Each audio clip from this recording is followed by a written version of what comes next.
Keep your eye on that building. It'll be coming down. The building is about to blow up. Moving back. All right, guys? Sorry. We are looking back. There's a building about to blow up. On flame. Debris coming down. What happened? We was in an explosion. We was in the lobby and the third explosion, the whole lobby collapsed on us. What was it like? What was it like? Horrible. It's like hell. You don't want to know. The whole building just collapsed on us inside the lobby. Is that a secondary explosion? Yes, it was. That was the planet probably? Yeah, definitely a secondary explosion. But we was inside waiting to go upstairs, and on our way upstairs, the whole fucking plane blew. And we just collapsed on everybody inside the lobby. Similar to the first tower coming down, secondary? I don't know about the first one, but I know the second one it was terrible. Then there was a third one too after that one. Third explosion after that? That's right. Everybody was inside the building, waiting to go upstairs. And they just let loose. Everything just let loose inside the building. So what you told me is that there was a plane or whatever hit the building, then a secondary explosion. It was like 3 explosions after that. We came in after the fire. We came when the fire was going on already. We was in the staging area inside the building, waiting to go upstairs. Then they exploded. The whole lobby collapsed on the lobby inside. And it's just mayhem after that? Just man, everybody tried to make their way out. Just trying to help all the brothers get out. A lot of people trapped inside. I was sitting in the Brooklyn Navy Yard across from Brooklyn. We watched the first explosion. As we're watching the buildings, I saw a black, very large airplane fly right into the second building. It came out of the south, right in front of our eyes. Just, it was so surreal, like a movie set. Second and third explosions also, right? We were in the building for the third one. It collapsed. I was on this drive here for the other one. People don't understand. There may be more. Any one of these fucking buildings could blow up. This ain't done yet. This is on top of this. This couldn't be no worse than this. Couldn't be nothing no more worse than this. You're in the building trying to help people, and it's exploding on the inside the building. So I don't think it can get any worse than this. Anybody who's ever watched a building being demolished on purpose knows that if you're going to do this, you have to get at the under infrastructure of a building and bring it down. The entire building has just collapsed, as if a demolition team set off. When you see the old demolitions of these old buildings, it folded down on itself, and it is not there anymore. At 10:30, I tried to leave the building, but as soon as I got outside, I heard a second explosion and another rumble. A huge explosion now, raining debris on all of us.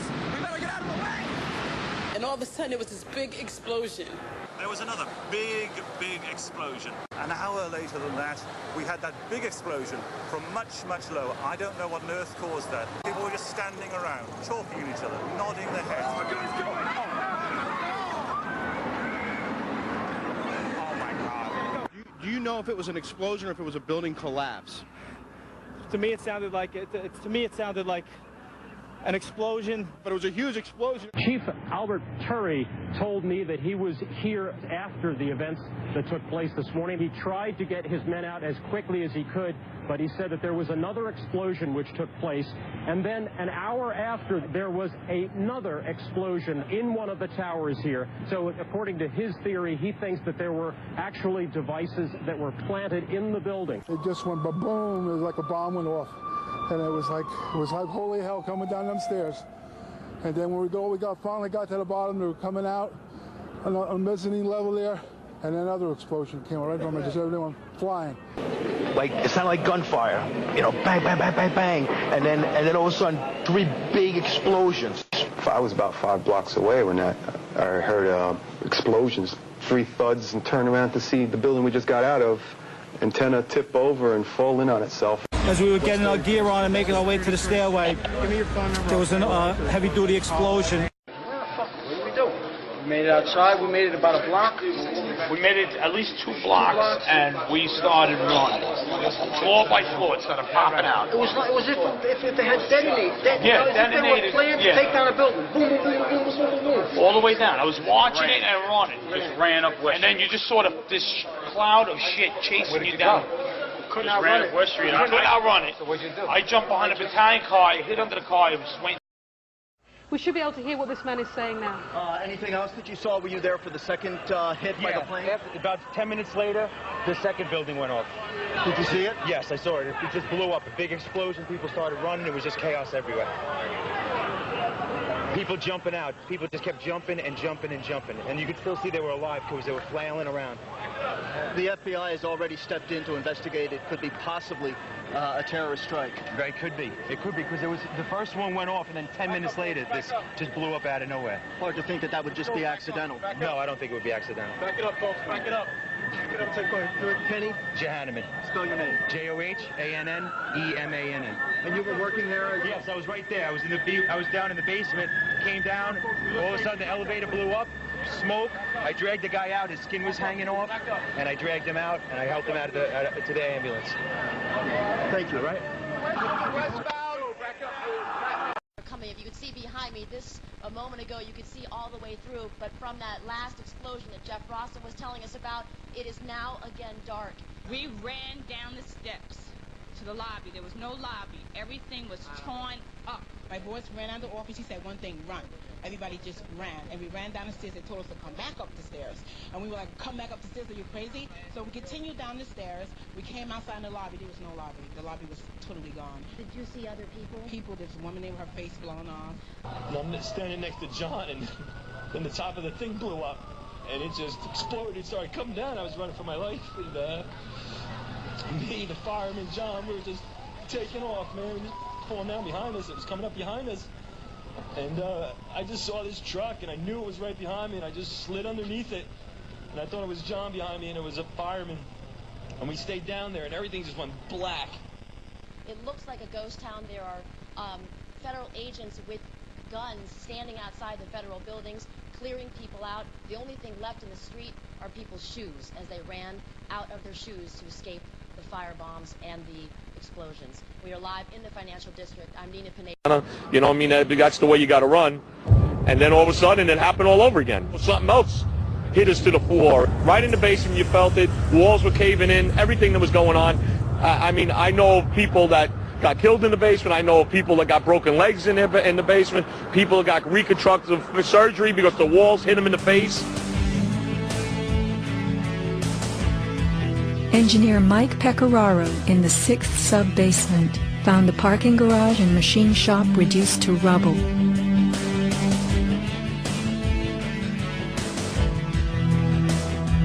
Rescue firemen and civilians spoke of hearing explosions throughout the towers.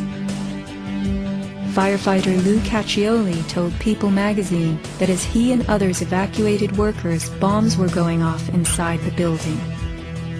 Explosions stalled elevators and filled entire floors with smoke and debris. An eyewitness who said there was an explosion on floor 7-8.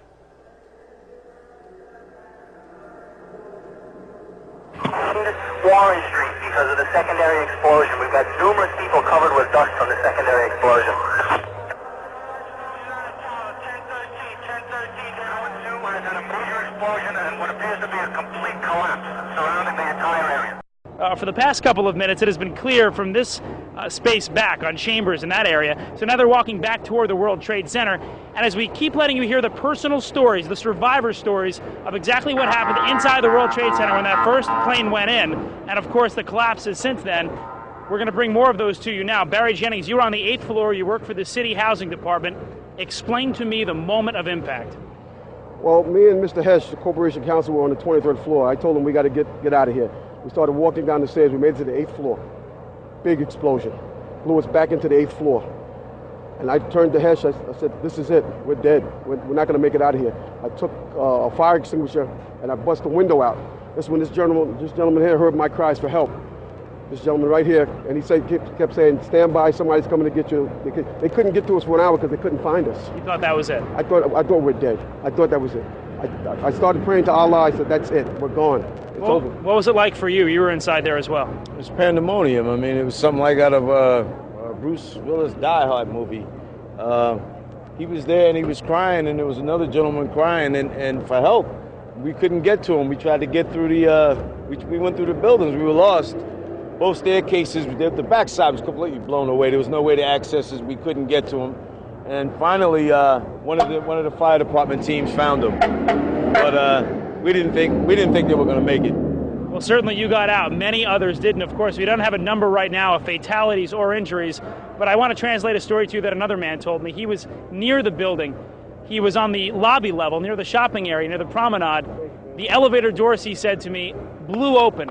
And when the doors opened, there was a man on fire inside that elevator. That is the kind of tragedy we are talking about here, and where the World Trade Center... The firefighter that took us down kept saying, do not look down.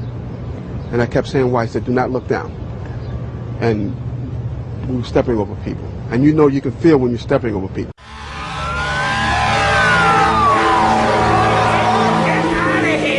Debris and dust are thrown over a huge area, and Tower 7 doesn't escape.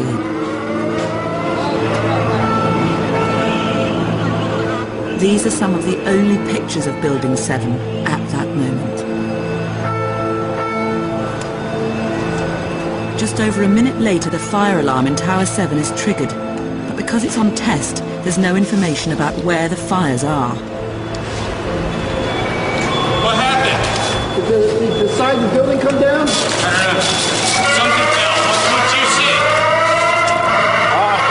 It was pretty clear at one point, and then there's a whole bunch of smoke and glass. And I think we're just about the last ones in this building right now. I think you should leave. Everybody else is gone. When they finally got to us, and they took us down to what they called the lobby, because I asked them, I said, when we got down there, I said, where are we? He said, this was the lobby. And I said, you got to be kidding me. It was total ruins. Total ruins. Now keep in mind, when I came in there, the lobby had nice escalators. It was a huge lobby. And for me to see what I saw, it was unbelievable. And the firefighter that took us down kept saying, do not look down. And I kept saying why. I said, do not look down. And we were stepping over people. And you know you can feel when you're stepping over people.